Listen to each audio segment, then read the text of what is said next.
Қалдарыңыз қалай? Менің каналыма қош келдіңіздер. Бүгін сіздерге бір өте қамырға құпия әдіс, қамырға бір қасық 9% уксусты қосып, жақсы бір бәліш пісірамыз.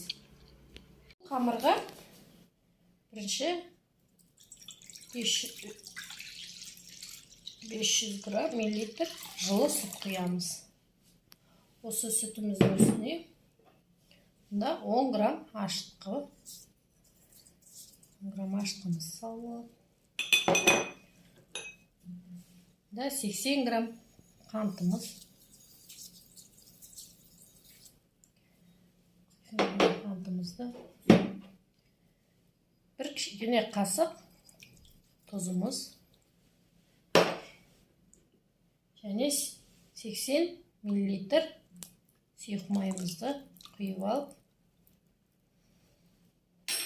құямыз. Келесі мұнда 2 жұмыртқамызды жарамыз.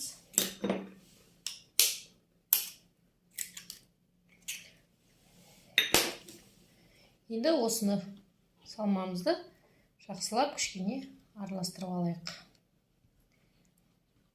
Кішкене ашытқымыз езілгенше араластырып алайық.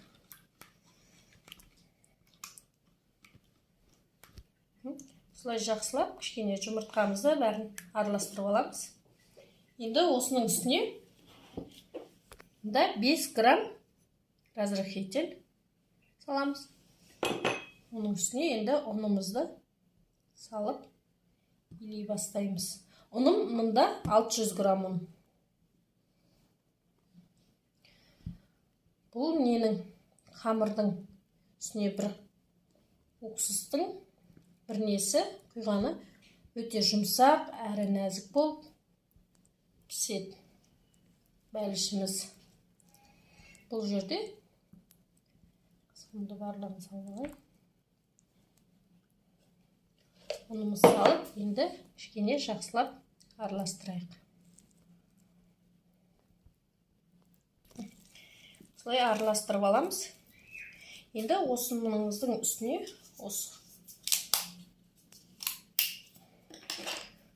9 градустағы уксустан бір қасық осы нанымыздың үстіне құйып жібереміз. Енді осыны жақсылап араластырамыз. Бұл жерде менің ұннан тағы да 100 грамм ұн қосып жібереміз. Ұнымыз аз.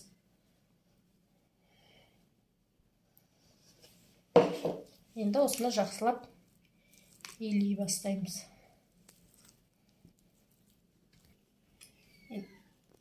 Қамырымызды жақсылап илеп пісіріп алайық. Енді бұны жақсылап илеп алайық.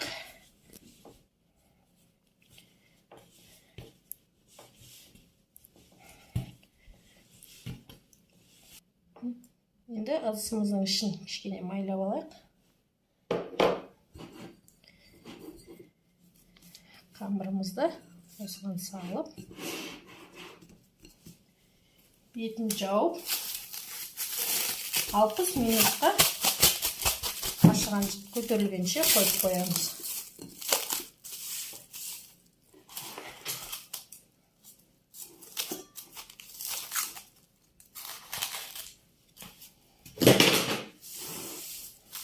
Минутқа қойып қояйық. Енді кішкене қамырымыз ашығанша қамырымыздың ортасының салмасын дайындай берейік. Бұл жерде менде 100 грамм грецкий орех пен жер жаңғағы. Осыны жер жаңғағын ортада сақтап турап аласыздар да. Осыған 2 қасық, кішкене қасық пен 2 қасыққа қантқа араластырып қоямыз.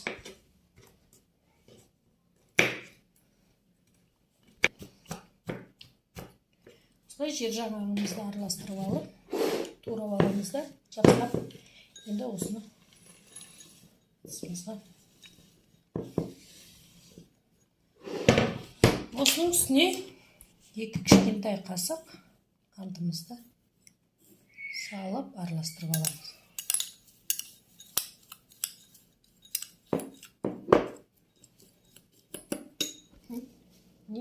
Қамырымыз ашыды. Енді осы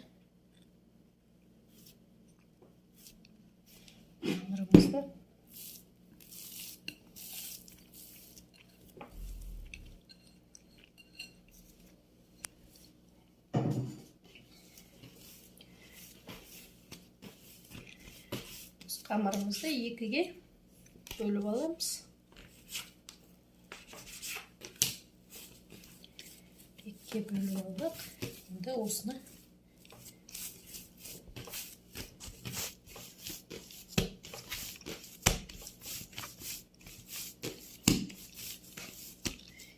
осыны алты бөлікке бөліп аламыз.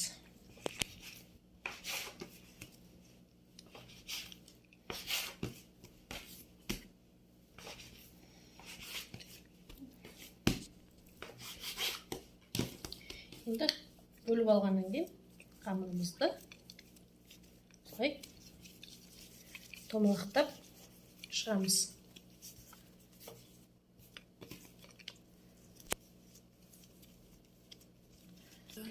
Барлығын осылай томалақтап аламыз. Енді нанымызды алып, кімге қандай ішіне салмақ сонайды, өздеріңіз үйде. Мен жәнегі жер жаңғағымен қантты араластырып, соны салам. Біреуіне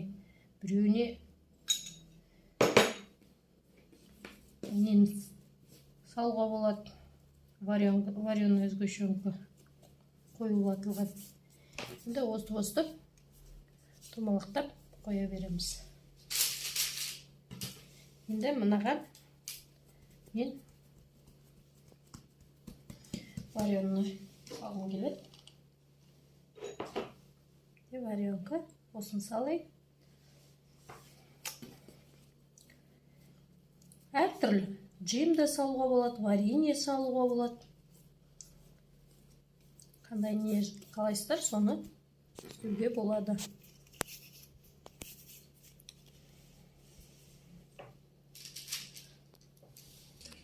Барлығын осылай ішіне салып, жасап, пергамент қағазымызды жайып, осыған дізіп шықты. Енді осыны 20 минутқа кішкене көтерілгенше қойып қоямыз.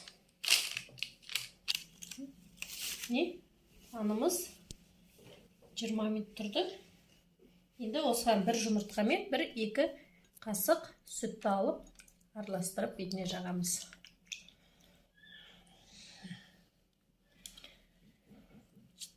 Барлығын үстіне осылай жақсылап жағып шығамыз.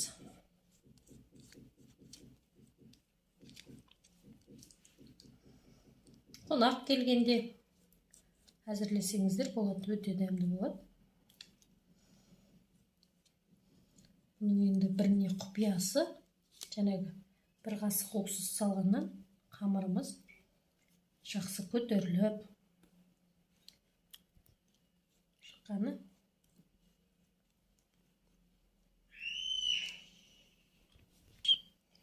Енді өздеріңіздің нелеріңізге қарай үстіне мен мындай күнжіт сеуіп отырмын. Ақ сепсеңіздер болады, мен сепсеңіздер болады. Әркім енді қалай соны сеуге болады.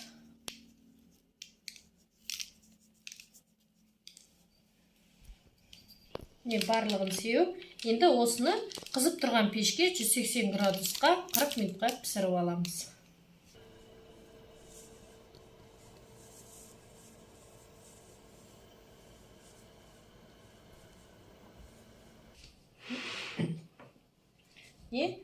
Бәліштеріміз пісті. Енді барлығы асты бәрі жақсы пісті. Қазір ортасын бөліп көрсетейін, кішкене ыстықтау болып тұр.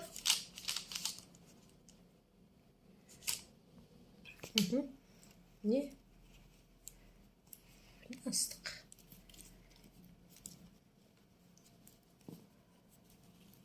Ортасы. Мынау жаңағы орехпен, грецкий жаңғақпен істелінген. Мынаның ортасын. Бисмилля. Вареный.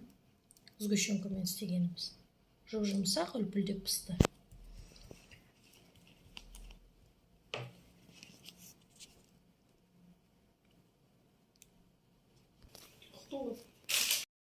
Рецебім ұнап жатса, пәліштерімнің, менің қазақша каналымды қолдап, лайк басып, комментарий қалдырып, подписка жасауды ұмытпаңыздар.